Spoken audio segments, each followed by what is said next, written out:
खास टेकेट सुपरमार्टमध्ये गुढीपाडवा व ईद निमित्त विविध ऑफर्स. कपडे, सायकल, कॉस्मेटिक्स, शूज, फुटवेअरवर खास ऑफर्स. खिरीचं साहित्य खरेदीवर भरघोस सूट.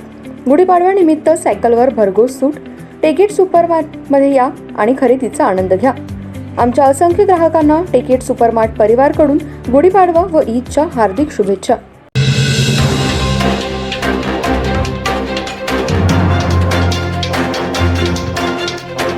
नमस्कार, मी तेजस्विनी मगदूम. एम मराठीमध्ये आपल्या सर्वांचं स्वागत आहे. पाहूया ठळक घडामोडी. महाविकास आघाडीच्या कार्यकर्त्यांच्या मेळाव्याचे प्रमुख मार्गदर्शक आदरणीय माजी मंत्री बंटी पाटील साहेब, व्यासपीठावर उपस्थित असलेले आमदार राजूबाबा आवळे, माजी आमदार डॉक्टर सुजित पिंचेकर, माजी आमदार राजू किसन आवळे साहेब, या ठिकाणी उपस्थित आमचे मित्र सागर चरके साहेब, संजय आदरणीय प्रतापराव उघाडे साहेब, गोराव उघडे, आमचे मित्र राहुल खंजिरे, आमच्या या ठिकाणी असलमबाई, आमचे बाळासाहेब सरनाईक साहेब, संजय कांबळे साहेब, संजय चौगले साहेब, राजेंद्र आमचे अंबर जाधव, मालावती साहेब आणि कोण आहेत, शशांक भाऊचकर साहेब, सगळे आमच्या महिला आघाडीचे सर्व या ठिकाणी उपस्थित आमच्या कार्यकर्ते सर्व असे बोलतो. मला काय सांगायला येत नाही, मला चिठ्ठीला गेलो.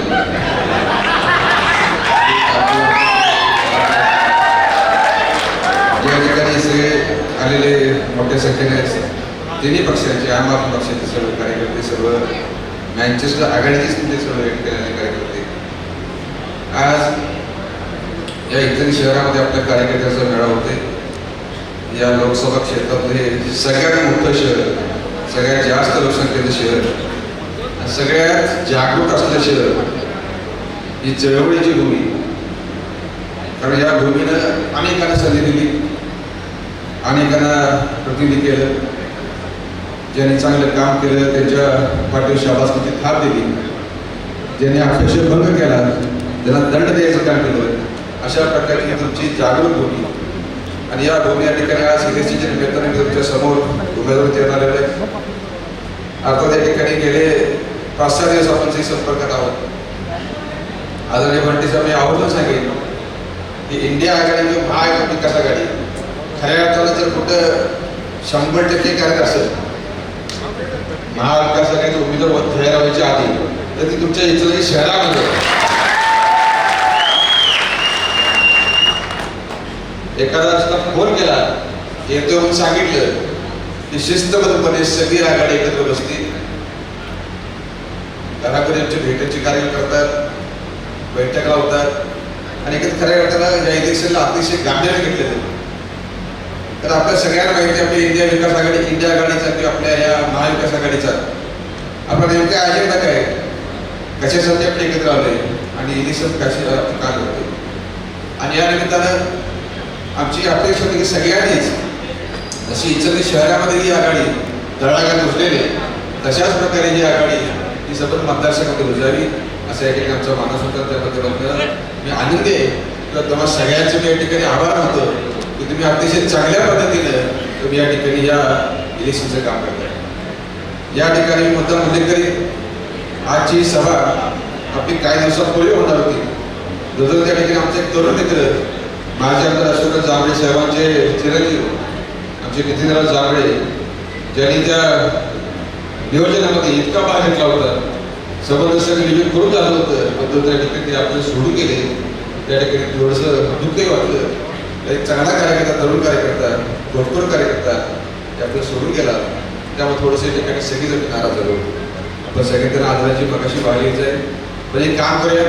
आदराची वाहण्यापेक्षा जे स्वप्न नितीन जांभळे या शहरासाठी बघितली तिथे 100% पूर्ण करायची आयुष्य वेचलं त्या समाजकारासाठी. त्याचं या ठिकाणी त्याच्या गोष्टीचा भ्रष्टाचार होईना आपण त्यांना या ठिकाणी फलित देण्याचं काम करू. मित्रांनो, या निमित्तानं आज आपण सगळी उद्याच्या निवडणुकीच्या नियोजनात एकत्र आलो. आणि आपल्या सगळ्यांना माहिती आहे ही निवडणूक अतिशय महत्वाची काय. या आपल्या संबंध 6 विधानसभा क्षेत्रामध्ये वेगवेगळे प्रश्न आहेत. पण या इतर शहरामध्ये या ठिकाणी आज बघितलं, लोकांची भाषणं ऐकली, लोकांचा उत्तम प्रतिसाद बघितला तर काहींची या ठिकाणी भावनावश झालेली भाषण ऐकली. खऱ्या अर्थाने विचार करतोय की या ठिकाणी एवढ्या भावनांच्या तीव्र होण्याचं कारण काय. खरं या ठिकाणी तर आपल्या अख्ख्या भारतामध्ये या महाराष्ट्र कानाकोपऱ्यामध्ये लहान लहान वाड्या असतात, धनगरवाड्या असतात आमच्या तालुक्यामध्ये, डोंगरी भागामध्ये 200-250 मतदान असतं. त्या ठिकाणी सुद्धा पाण्याची अनेक योजना या ठिकाणी केल्या जातात आणि किती लांब पाणी आणतात आणि या ठिकाणी 200-250 लोकांची जर पिण्याच्या पाण्याची काळजी घेतली जाते. या ठिकाणी दुर्दैवानं 2.5 लाख या ठिकाणी मतदारसंख्या असतात. इतर शहरा ठिकाणी पिण्याच्या पाण्याची मागणी करावी लागते. 5-10 वर्षापासून या ठिकाणी मिळत जातो. खऱ्या त्या ठिकाणी हे असा प्रकार बघितला तुम्ही कुठं बघितला तर ही वस्त्रनगरे आज या तुमच्या शहरामध्ये अखंड या जिल्ह्यातली, सांगली जिल्ह्यातली अनेक लोक या ठिकाणी ग्रामीण भागातली आपलं पोटवालीकडे येत असतात. तुमच्या माध्यमातून अनेकांना या ठिकाणी हाताला काम मिळतं, त्याला 2 वेळचं जेवण मिळतं. अशी आमच्या सगळ्यांचं या ठिकाणी पोट बंधारी वस्त्रनगरी आज या वस्त्रनगरीला तिथल्या लोकांना पिण्याच्या पाण्याचं दुर्भिक्ष असेल तर या ठिकाणी ती बाब अतिशय चुकीची. ही योजना का रखडली, कशासाठी रखडली, शेवटी या ठिकाणी आम्ही प्रतिनिधी असतो कशाला, आमचं काम काय. तर एवढ्या मोठ्या शहराला पिण्याच्या पाण्याचा प्रश्न जर आम्ही निकाली काढू शकत नसेल तर मी म्हणतो आम्हाला राजकारण करण्याचा अधिकार तरी आहे का.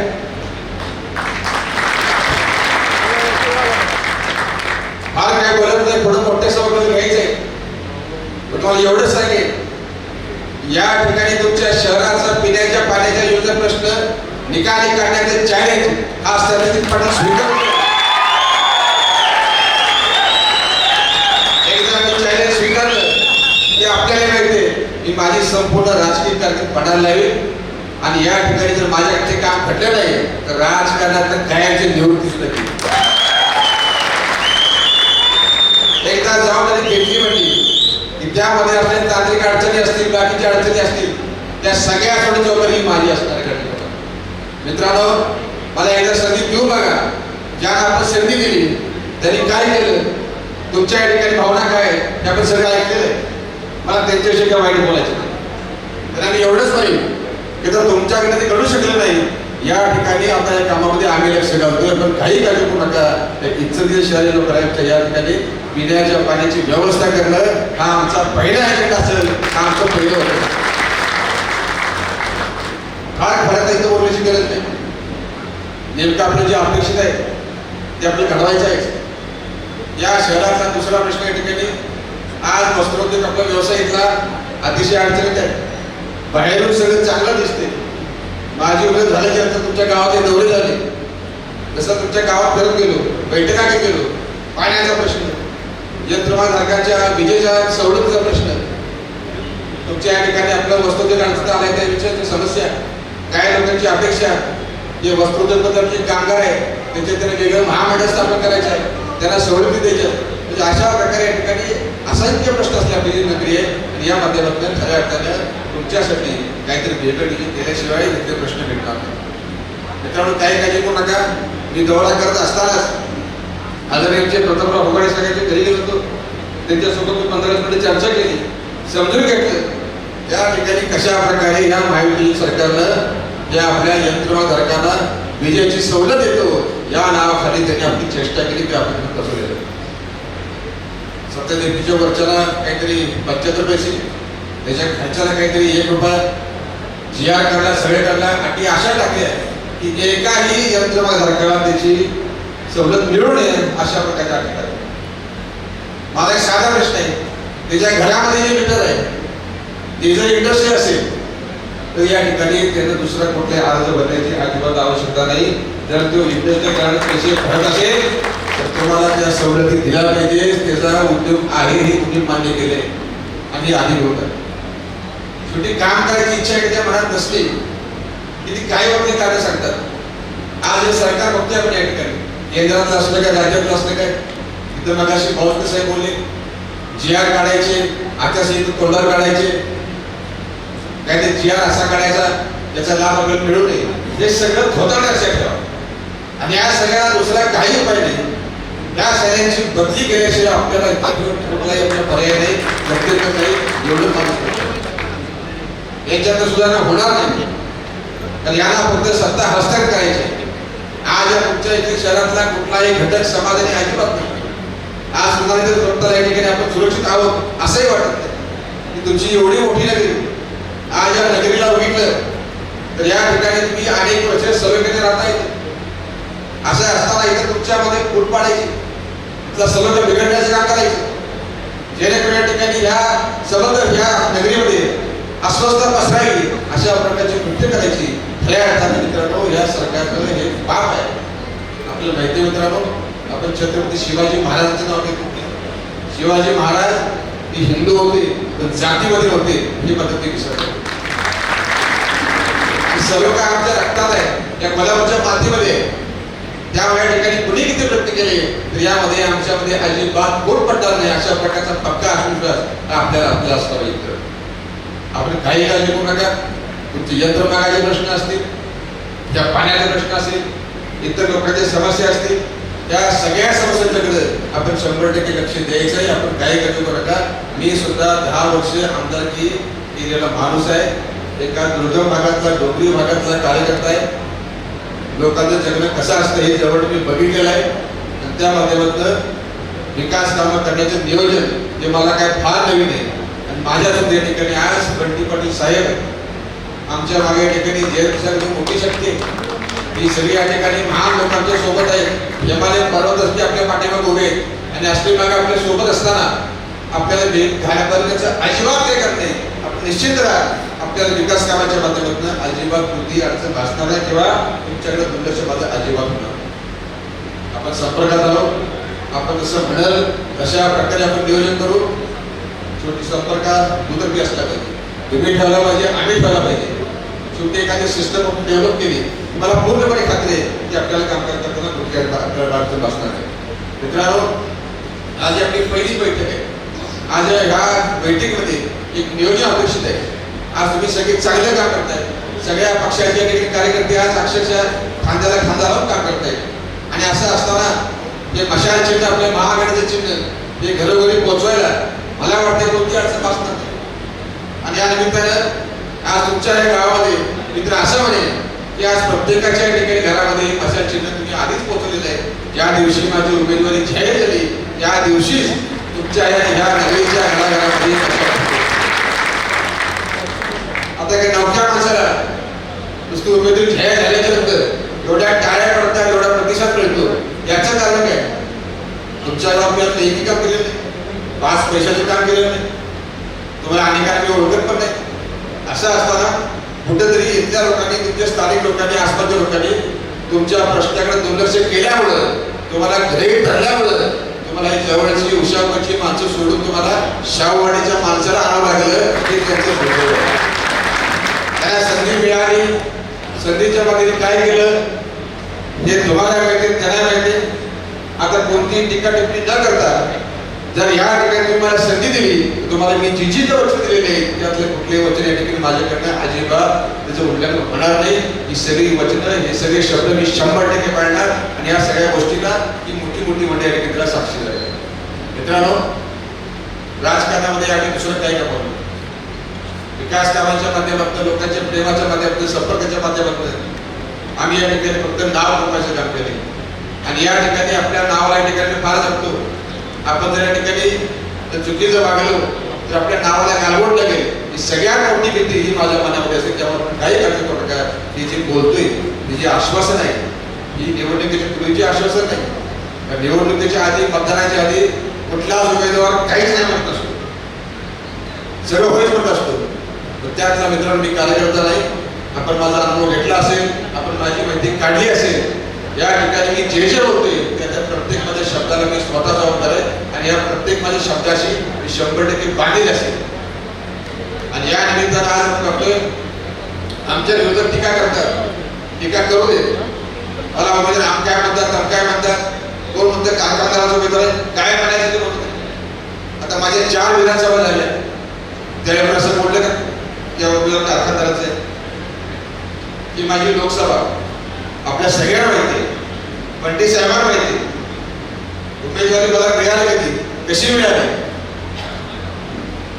काय नियोजन होतं आमचं? या ठिकाणी आम्ही सगळ्या संधी दिल्या, महाविकास आघाडीनं सगळे प्रयत्न केले, थोडे सगळे प्रयत्न करून महाविकास आघाडीला तर काय म्हणजे ग्रही देऊ लागली. या ठिकाणी आमचे पक्षप्रमुखांचा आणि आमच्या इतर या घटक पक्षाच्या आमच्या या पक्षप्रमुखांचा तरी ही माणसं सन्मान करणार नसतील तर मात्र या ठिकाणी आपली मतं म्हणजे काही शेवटी त्याला काहीतरी माती म्हणून मत आहे का? कारण नुसतं प्रत्येक आपण 5 वर्षाला मतं द्यायचं काम करायचं, निस्वार्थीपणे काम करायचं, बदल्यात काय तर घ्यायचं नाही आणि नंतर त्यांनी कसंही वागायचं. तर या ठिकाणी असं होणार असेल तर खऱ्या अर्थानं आपल्याला लोकशाहीची ताकद आपल्याला दाखवण्याची वेळ आली. मित्रांनो, मी त्या विरोधकांच्या टीकेकडे अजिबात मी लक्ष देत नाही किंवा ते जे बोलतील त्याला उत्तर द्यायला हा सत्यजित पाटील अजिबात भाग घेत नाही. माझा अजेंडा क्लिअर आहे. मी जनतेसाठी इलेक्शनमध्ये उतरलो आहे. मला निवडले माझ्या महाआघाडी निवडले, मला आदेश दिला माझ्या उद्धव ठाकरे साहेबांनी दिलेला आहे आणि त्यांच्या आदेशाने मी पाळणं, या महाआघाडीचा आदेश पाळणं आणि तुमची सेवा करणं हेच माझं एकमात्र कर्तव्य आणि त्यामध्ये अजिबात अलीकडे घेता साहेबांना त्या ठिकाणी आपलं भाषण करायचं, मलाही पुढे जायचं. या एवढ्या मोठ्या सगळ्यांना एकत्र आला, हे मोठं नियोजन केलं. खऱ्या अर्थाला तुमचा मी धन्यवाद देतो, धन्यवाद देतो, तुमचा मी आभारी आहे की एवढ्या चांगल्या प्रकारे स्वतः माझ्या गावामध्ये सुद्धा प्रचंड राबत नाही तेवढी तुमच्या या शहरामध्ये या ठिकाणी राबत आहे. खऱ्या अर्थानं मला एवढी पक्की खात्री पटलेली आहे की तुम्हाला या ठिकाणी तुमचा प्रचंड मोठा अपेक्षा भंग झालाय आणि त्याच्याबरोबर तुम्हाला सगळ्यांना माझ्याकडनं तेवढ्याच अपेक्षा आहे. मित्रांनो, गाडी एकाची कोण नका. मी ज्या पक्षात उभारले, ज्या आघाडीत उभारले, त्या आघाडीची, त्या पक्षाची, माझ्या नेत्याची मी कायमपणे निष्ठावंत राहील. ज्या जनतेशी विचाराची काही करणार हा माझा पक्का शब्द आहे. आणि या सगळ्या भूमिकेच्या माध्यमातून मी आपल्या दारामध्ये आलोय, तुमच्या घराघरामध्ये येतोय. तुम्ही सगळे या ठिकाणी या मशाल चिन्हाचा प्रचार करावा तुम्हाला अशी नम्र विनंती करतो. आणि आपण सगळ्यांनी उद्याच्या इलेक्शनमध्ये अतिशय चांगल्यापणे 7 तारखेपर्यंत या ठिकाणी चांगल्या प्रकारे या महाआघाडीला मताधिक्य देण्यासाठी प्रयत्न करावे. धन्यवाद. जय हिंद, जय महाराष्ट्र.